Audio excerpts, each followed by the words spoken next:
இப்போ வந்து ஒரு காரை பொறுத்த வரைக்கும் ஒரு இன்ஜின் தான் ஹார்ட்டு அப்படின்னு சொல்லலாம். பட் இந்த ஹார்ட்டுக்கு அடுத்தபடியாக ஒரு முக்கியமான விஷயம் இல்லை, சில நேரம் வந்து நீங்கள் இப்படி நினைக்கலாம், அந்த ஹார்ட்டை விட முக்கியமான விஷயம் வந்து அதை ரன் பண்ணுற எலக்ட்ரானிக்ஸ் தான்.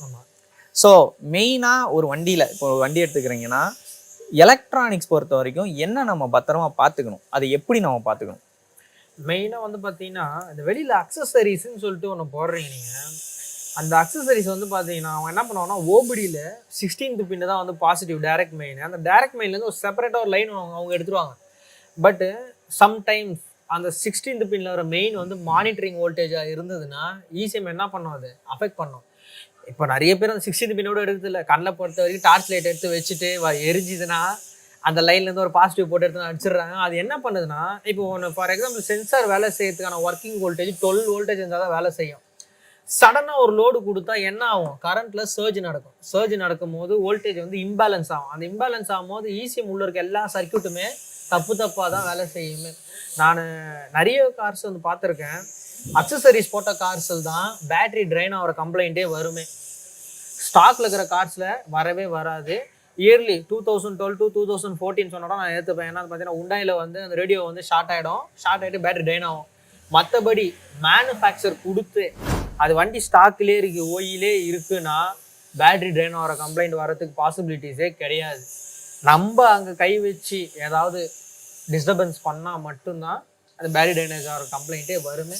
ஸோ அக்சசரிஸ் போட வேணாம் தான் நான் சொல்லுவேன் எல்லாருக்குமே. அக்சசரிஸ் போடாமல் இருக்கிறதே நம்ம காரை காப்பாற்றுதுன்னா ஒரு பெஸ்ட் விஷயம்.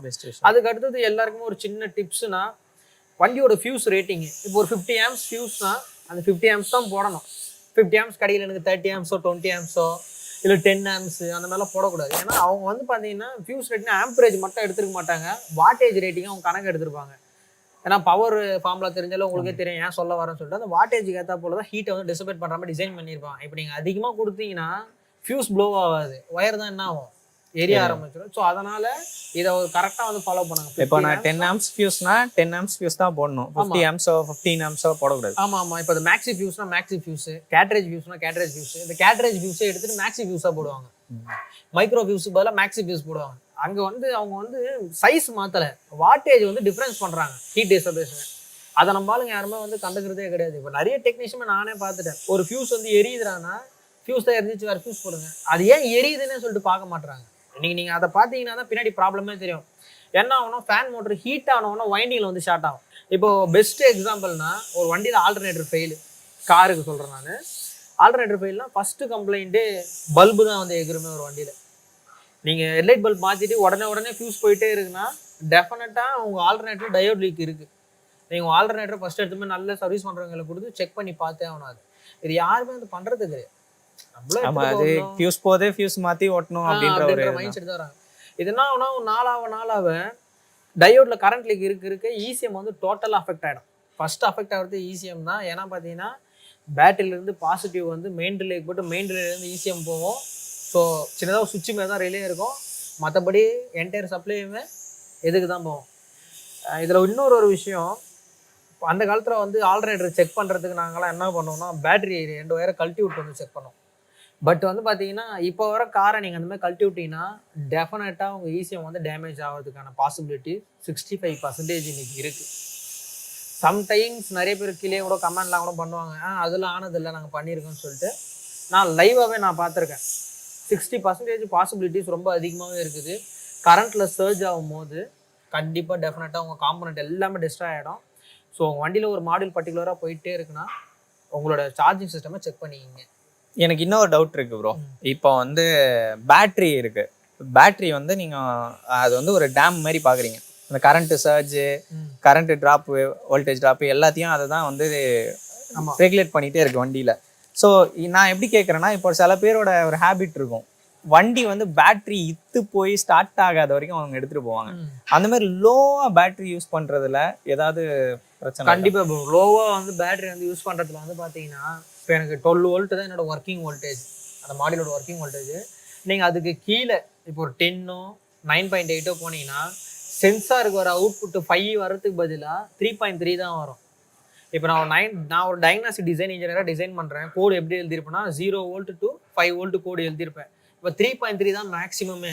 அப்போ என்னால் எது வரைக்கும் தான் ப்ராசஸ் பண்ண முடியும், 3.3 வோல்ட்டுக்குள்ள இருக்கிற டேட்டாவை மட்டும் தான் என்னால் ப்ராசஸே பண்ண முடியும்.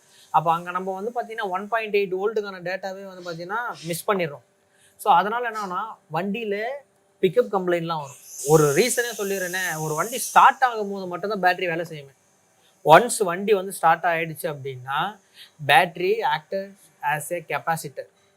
பேட்டரி வந்து அந்த இடத்துல ஒரு கெப்பாசிட்டர் மாதிரி தான் வேலையே செய்யுமே.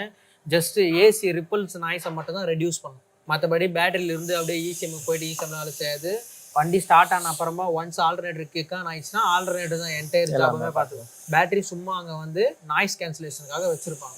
ஸோ இந்த ஸ்டார்டிங் அப்போ லோ வோல்டேஜாக இருக்குது, ஒரு டெட்டாக போகிற பேட்டரி யூஸ் பண்ணோம், வீக்காக இருந்துச்சுன்னா அதனால ECU வந்து அஃபெக்ட் ஆகிறதுக்கு வாய்ப்பு இருக்கா? அதனால அவ்வளோ சீக்கிரத்தில் ஆகாது ப்ரோ. நான் சொல்கிறது வந்து 2018 வரைக்கும். ஓகே. பட் மாடர்ன் கார்ஸில் வந்து பார்த்தீங்கன்னா கரண்ட் சென்சார்னு ஒன்று கொடுக்க ஆரம்பிச்சிட்டாங்க. எல்லா நெகட்டிவ் டெர்மினலும் பார்த்தீங்கன்னா கரண்ட் சென்சார் வரும்.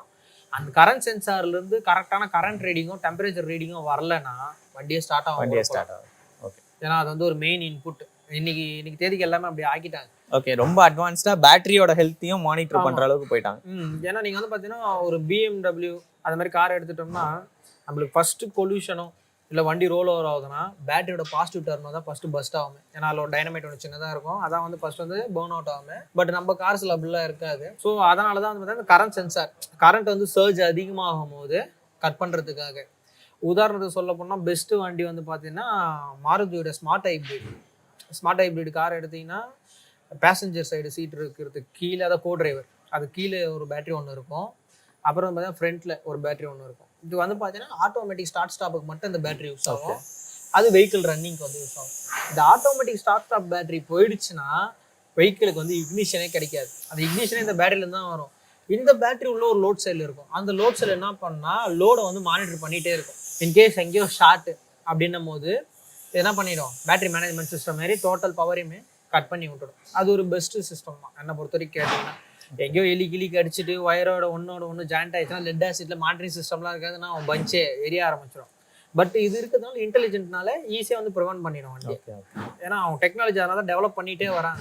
எனக்கு ஒரு டவுட் ப்ரோ, தீனா ப்ரோ, இப்போ வந்து மேக்ஸிமம் ஃபயர் ஆக்சிடென்ட்ஸ் வந்து நம்ம காரில் பார்க்குறோம். எல்லாமே குறிப்பாக டீசல் வண்டிங்களில் ஃபயர் ஆக்சிடென்ட் அப்படின்றது எலக்ட்ரிக்கல்ஸ்னால தான் நடக்குது. எதனால வந்து ஃபயர் ஆக்சிடென்ட்ஸ் நடக்குது? மெயினான ரீசன் நீங்க இத்தனை வருஷம் உங்க எக்ஸ்பீரியன்ஸ்ல ஒரு 15 இயர்ஸா எக்ஸ்பீரியன்ஸ்ல பார்த்தது வாட்டேஜ் அதிகமா சப்வூஃபர் போடுவாங்க. அக்சஸரிஸ் தான். ஆமா, அக்சஸரிஸ் தான். அந்த மோஸ்டா வந்து பாத்தீங்கன்னா அந்த அக்சஸரிஸோட கேபிள் குவாலிட்டியுமே நல்லாவே இருக்காது. அது கம்பேர் டு OEM கேபிளுக்கும் அக்சஸரிஸ் கேபிளுக்கும் நீங்க பாத்தீங்கன்னா சும்மா மெழுகு மெருதா உருகிடும். ஒரு மெயின் கேபிள் ஹையர் ஆம்பரேஜ் வந்து கேரி பண்ண போற சிஸ்டம்ல வந்து பாத்தீங்கன்னா சும்மா நீங்கள் கையை வச்சு இப்படி ட்விஸ்ட் பண்ணாலே அந்த கேபிள் வந்து கட் ஆகிற மாதிரி தான் இருக்குமே. அது உள்ள வந்து எக்ஸாக்ட் காப்பர் கூட யூஸ் பண்ணிட மாட்டாங்க, அந்த கேபிள் தான் இவங்க யூஸ் பண்ணுவாங்க. இப்போ மேனுஃபேக்சர் வந்து பார்த்தீங்கன்னா சொல்கிற ரெக்கமெண்டேஷனு கரெக்டான ரேட்டிங்கில் ஃபியூஸ் போடுங்க. ஒரு வண்டி நீங்கள் எடுக்கும்போது எனக்கு இந்த கண்டிஷன் வரும்போது அந்த ரேட்டிங் வந்து ஃபியூஸ் போடுங்கன்னு சொல்கிறான். ஆனால் நம்மளும் என்ன பண்ணுவாங்கன்னா அதை பற்றி கண்டுக்கவே மாட்டாங்க. ஒரு சில பேர்லாம் வந்து பார்த்தீங்கன்னா எங்கெங்கேயோ இருந்தாலும் லைன் எடுத்துகிட்டு போயிடுவாங்க.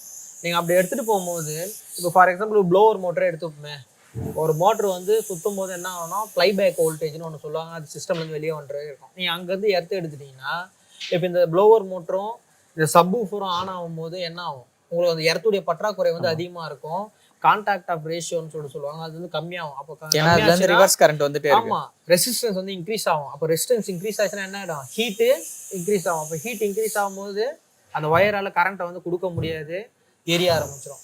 நான் லைவாகவே ஒரு வண்டி வந்து எரிஞ்சதை வந்து பார்த்தேன். அக்சசரிஸ் கடையில் இருந்து கிளம்பிட்டு போன ஒரு S6 ஸ்கார்பியோ நம்ம இந்த அவுட்ரிங் ரோட்டில் வந்து எரிஞ்சிடுச்சு. நைட்டு நான் வந்து இங்கேருந்து ஜாப் முடிச்சுட்டு போகும்போது அவங்க வந்து எரியுது அப்படியே வண்டி வந்து பார்த்தீங்கன்னா பேட்டரியிலேருந்து தான் ஃபஸ்ட்டு ஃபயர் ஆக ஆரம்பிச்சதே வண்டி. இன்றைக்குமே அது லைவாக இன்றைக்கும் இருக்குது, நீங்கள் போனால் கூட வண்டி பார்க்கலாம்.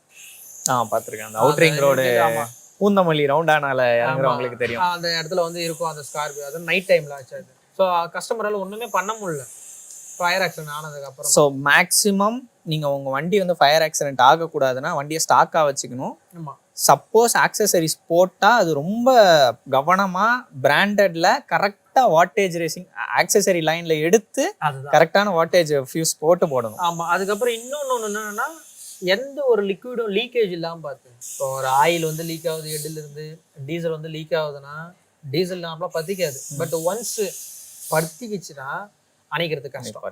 நின்று எரிஞ்சிடும். அதுக்கடுத்து வந்து பார்த்தீங்கன்னா மேலே வந்து ஹீட்டை ப்ரிவென்ட் பண்ணுறதுக்கு வந்து ரூஃபிங் பண்ணியிருப்பாங்க. அந்த ரூஃபிங் மெட்டீரியல் வந்து பிஞ்சு தொங்குற மாதிரி ஃபீல் ஆச்சுன்னா தயவு செஞ்சு அதை ரிமூவ் பண்ணி போட்டுருங்க. அந்த பிஞ்சு தொங்குற மெட்டீரியலோட வண்டியில் அப்படியே போட்டு ஓட்டினீங்கன்னா நாளாவ அதை டிஃபார்ம் ஆகி எரிய ஆரம்பிச்சிடும். இதுவுமே ஒரு ஸ்கார்பியோவில் பார்த்தது தான். இன்சுலேஷன் இன்சுலேஷன் மெட்டீரியலுமே வந்து எரியும். அதுவுமே வந்து எரிய ஆரம்பிச்சது. பின்னாடி வந்து பார்த்தீங்கன்னா இவ்வளோ பெருசுக்கு வந்து பஞ்சு மாதிரி கொடுத்துருப்பாங்க, திக்னஸாக ஒரு லேயர். அது பிஞ்சு தொங்க ஆரம்பிச்சோன்னா வண்டியில் கான்டாக்டாக அது எரிய ஆரம்பிச்சோம். ஸோ அதையுமே கொஞ்சம் வந்து ப்ரிவென்ட் பண்ண பார்த்து எப்பவுமே ஒரு லாங் ட்ரிப் போகிறீங்கன்னா எல்லா ஃப்ளூயிட் லெவலும் கரெக்டாக இருக்கான்னு செக் பண்ண பட்சத்தில் எல்லா ஃபியூசஸும் கரெக்டாக இருக்கா, எங்கேயாவது கரோட் ஆயிருக்கா, பேட்டரி டெர்மினல்லாம் கரோட் ஆயிருக்கான்னு சொல்லி செக் பண்ணிட்டு எடுக்கிறது பெஸ்ட் ஆப்ஷன்.